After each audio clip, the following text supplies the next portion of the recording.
Right now, somewhere in your life you are being controlled. Not by a person, not by a boss, a partner, or a parent, by something quieter.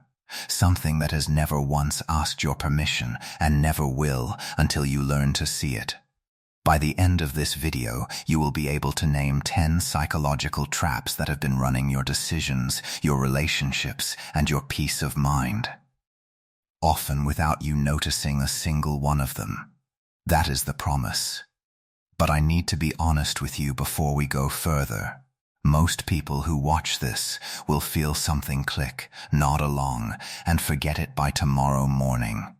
Life will swallow it whole. But a few of you, a small, dangerous few, will actually apply what you hear in the next few minutes. And you will never be manipulated the same way again. I am not going to hand you vague affirmations or manufactured wisdom. Everything you learn here comes from real sources.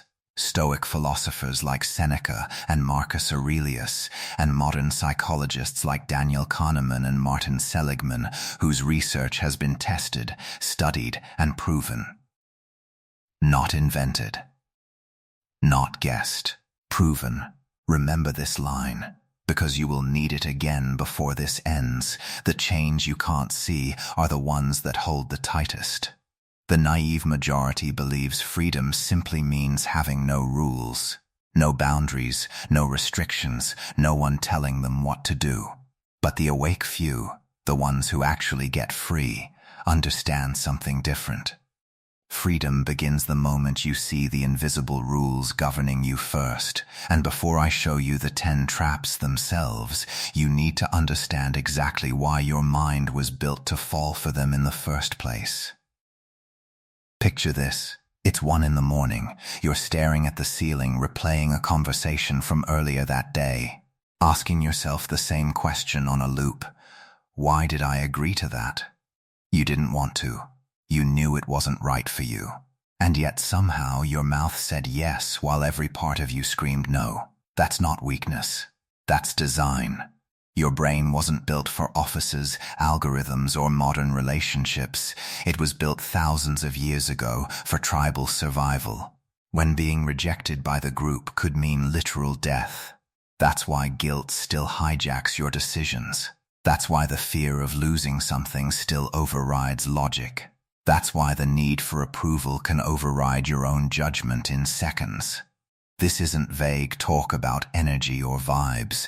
This is documented psychology and centuries-old philosophy, and we're going to walk through both accurately. Together, the weak look at these reactions and say, that's just who I am. The powerful look at the exact same reactions and say, that's a pattern. And patterns can be studied. And trap number 1 is the one almost everyone watching this is living inside of right now. Think of someone you know, maybe it's you, who stayed 5 years too long in a job that drained them, a relationship that hurt them, or a business that was quietly failing month after month. Ask them why they stayed, and you'll hear some version of the same sentence. I've already put so much into this.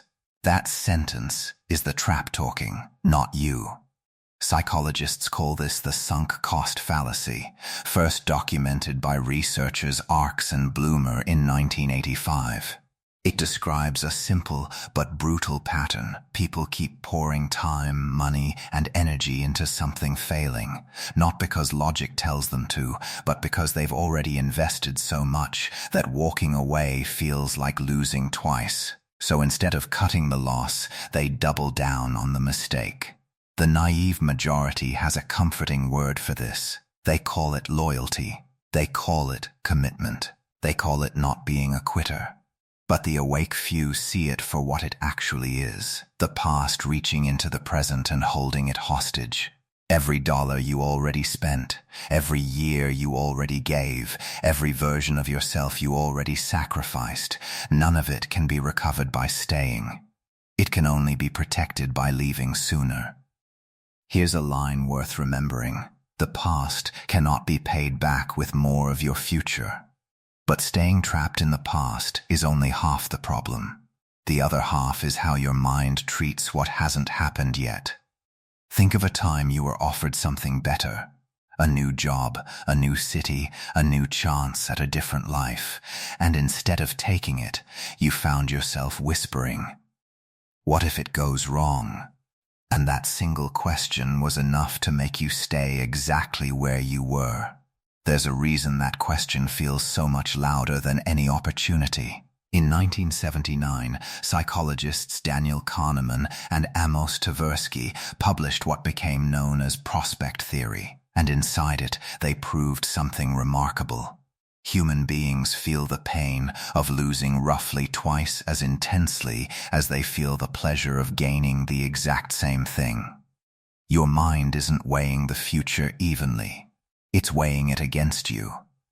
Centuries before that research existed, the Stoic philosopher Seneca wrote a line that explains the feeling perfectly.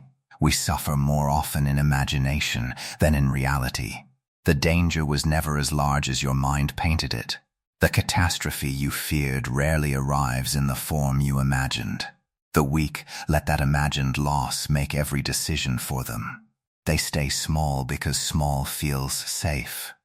The powerful separate the two, real, measurable risk on one side, imagined catastrophe on the other, and they refuse to let the second one drive. But this fear doesn't just freeze you once. Left unchecked, it trains you to stop trying at all. Think of someone who used to fight for what they wanted, who used to raise their hand, speak up, apply, try, and somewhere along the way, that same person started saying, "Nothing I do matters anyway." That sentence didn't appear out of nowhere, it was trained into them. In 1967, psychologist Martin Seligman ran a series of experiments that uncovered something disturbing.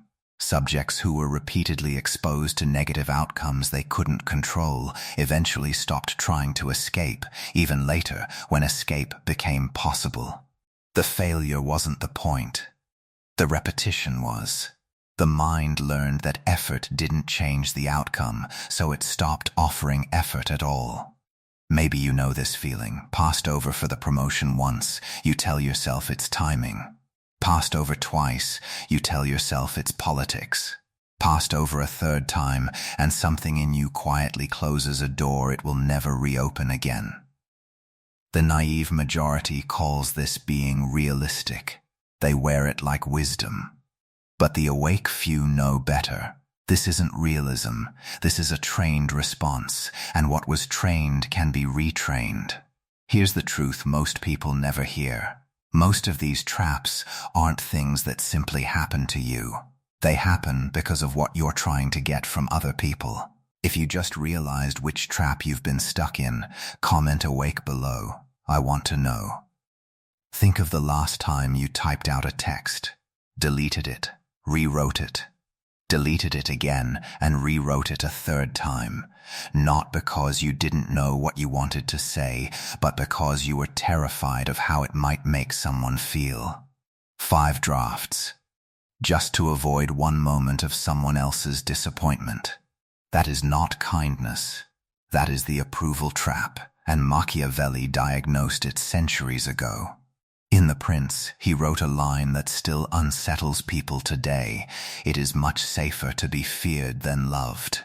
He wasn't teaching cruelty. He was making an observation about human nature, that people who organize their lives around being loved by everyone become predictable.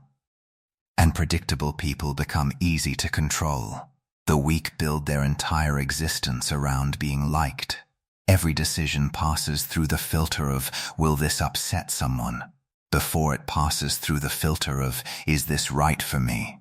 The powerful build their existence around being respected instead, because respect survives disagreement, and approval never does.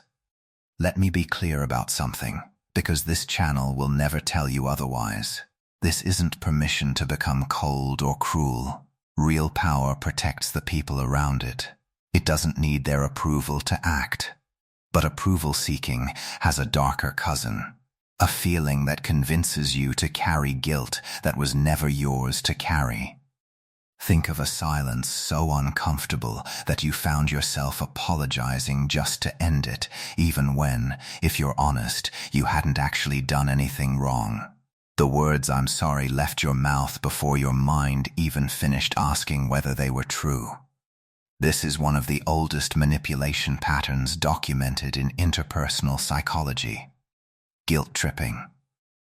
It works by making another person's discomfort feel like your responsibility to fix, regardless of whether you caused it. The silence, the sigh, the disappointed look, none of it requires a single word.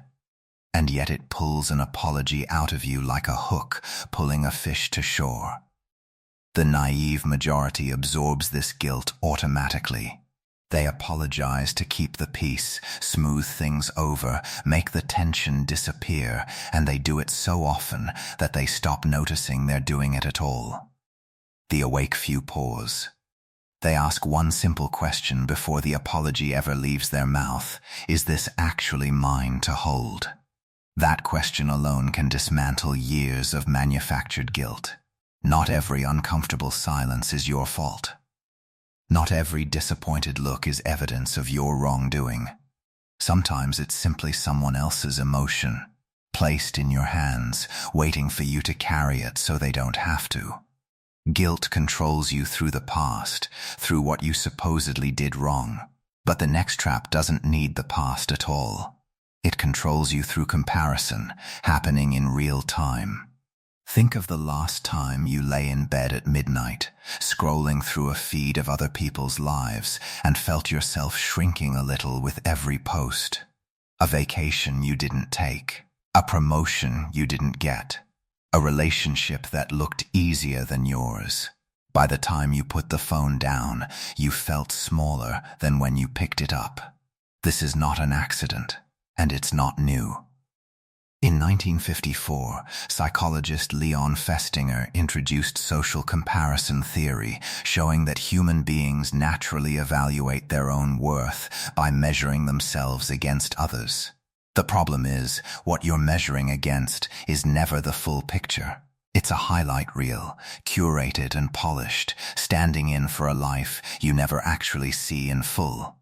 The weak measure their entire existence against these highlight reels, against someone else's best day posted for the world to admire. The powerful measure themselves against something far more honest, their own values and who they were yesterday. Not a stranger's curated life, their own progress, their own standards, their own becoming. Here's a line worth holding on to: you cannot lose a competition you never agreed to enter. Comparison doesn't steal your peace all at once. It steals it slowly, one scroll at a time. But the next trap doesn't need slow. It can steal your peace in a single sentence. If this one hit closest to home, drop it in the comments. Think of the last time you snapped at someone you love over something small. A tone of voice, a forgotten task, a comment that landed wrong, and an hour later found yourself sitting in the quiet, ashamed of how fast it happened. You didn't choose that reaction. It felt like it chose you. That feeling is exactly the trap. Marcus Aurelius, writing to himself nearly 2,000 years ago in what became Meditations, left behind a line that cuts straight through this moment. You have power over your mind, not outside events. Realize this, and you will find strength. He wasn't writing for an audience. He was writing as an emperor, reminding himself daily of the one thing he could actually control. The naive majority believes their reactions are forced on them by other people. They made me angry. They made me snap. As if the mind were simply a mirror, powerless to do anything but reflect whatever hits it. The awake few know the truth is smaller and far more powerful. Between what happens to you and how you respond, there is a gap, half a second, sometimes less. And that gap is the only real power you will ever hold. Anger burns fast, and it burns obvious. Everyone around you can see it happen. But the next trap is quiet. It doesn't burn, it convinces you that nothing will ever change. Think of a moment when 10 people told you something kind, and one person said something cruel, and a week later the 10 compliments had faded into nothing. But that one criticism was still playing in your head on a loop, word for word. Your mind didn't malfunction. It did exactly what it was built to do. In 2001, psychologists Roy Baumeister, Ellen Bratzlavsky, Katrin Finkenauer, and Kathleen Vos published a review of decades of research and gave this pattern a name that says it all. Bad is stronger than good. Negative experiences, they found, are weighted far more heavily by the human brain than positive ones of equal size. It's not a flaw in you personally, it's a feature of the species, inherited from a past where noticing danger mattered more than noticing kindness. The weak let this bias run unchecked. One bad moment erases 10 good ones. One critic outweighs a room full of people who believe in them. The powerful know the bias exists, and they consciously correct for it. They deliberately hold on to the 10 voices not because it's natural, but because it's true. And truth is worth the extra effort to remember. Here's a line worth keeping. What you rehearse in your mind is what you'll believe about your life. But this bias doesn't just distort your memory. Left unchecked, it distorts who you let close to you at all. Think of someone you've bailed out again and again, a friend, a partner, someone you love. The same crisis, the same promises, the same cycle repeating itself while you keep showing up, exhausted, telling yourself that this exhaustion must be what love feels like. It isn't. It's a pattern, and it has a name. Researchers studying codependency have long documented what's often called enabling, a cycle where one person's repeated rescuing, however well-intentioned, actually removes the consequences that would otherwise force change. The rescuer isn't causing the problem, but without meaning to, they're often the reason the problem never has to end. The naive majority believes that sacrificing themselves again and again is proof of how much they love someone. The more they give up, the more it must mean. The more exhausted they become, the more devoted they must be. The awake few understand something harder and something truer. Real care isn't measured by how much you sacrifice. It's measured by whether what you're doing actually helps, and sometimes a boundary helps more than another rescue ever could. Here's a line worth sitting with. Love without boundaries isn't devotion. It's erosion. There's one trap left in this list, and unlike the other 9, this one doesn't stand beside them. It's hiding underneath all of them. The quiet root the other 9 traps all grow out of. Think of someone who built their entire sense of self around one thing. A job title, a relationship, a role they played for so long they forgot it was ever separate from who they were. And then that thing ended. The job was gone. The relationship was over. The role disappeared. And what was left of them didn't feel like a person anymore. It felt like wreckage. This is the trap every other trap has been quietly feeding. The Stoic philosopher Epictetus taught something he called the dichotomy of control, a simple but radical distinction between what is up to us and what is not. Your values, your choices, your character, those are up to you, and no one can take them. Your job title, your relationship status, other people's opinions of you, those were never fully yours to begin with. And they were never meant to hold your identity. The weak build their identity on things that can be taken away in a single afternoon, a phone call, a diagnosis, a decision made by someone else. The powerful build their identity on the one thing that cannot be repossessed, who they choose to be, regardless of what happens to them. 10 traps, and one thread running through every single one of them. Let's pull it.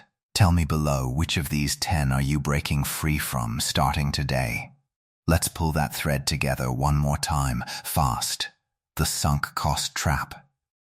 Where the past holds the present hostage and staying feels safer than starting over. Loss aversion, where imagined catastrophe overrides real opportunity and fear makes the decision before you do. Learned helplessness, where repeated defeat quietly trains you to stop trying long after trying might have worked. The approval trap, where being liked replaces being respected, and predictability becomes a weakness. Manufactured guilt, where someone else's discomfort becomes your responsibility to fix.